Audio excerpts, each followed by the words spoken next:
আসসালামু আলাইকুম। রাজশাহীতে স্ত্রী আওয়ামী লীগ করার কারণে তাকে তালাক দেওয়ার জন্য চাপ দেওয়া হচ্ছে স্বামীকে। এটা তো ঠিক নয়। আমি বাংলাদেশের নাগরিক, যেই ধর্মের বর্ণের লোকেই হোক না কেন, নিজস্ব স্বাধীনতা, নিজস্ব পছন্দ অবশ্যই আছে। এটা আমার গণতান্ত্রিক অধিকার। এই বাংলাদেশে যে কোনো দলই করতে পারবে। আওয়ামী লীগ করলেই অপরাধ নয়।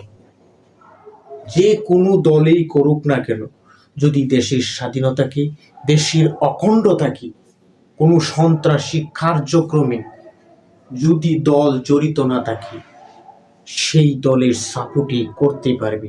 এই যে ঘটনাটি আমরা শুনলাম, সোশ্যাল মিডিয়ায় আসতেছি, এই ধরনের ঘটনার তীব্র নিন্দা ও প্রতিবাদ জানাই।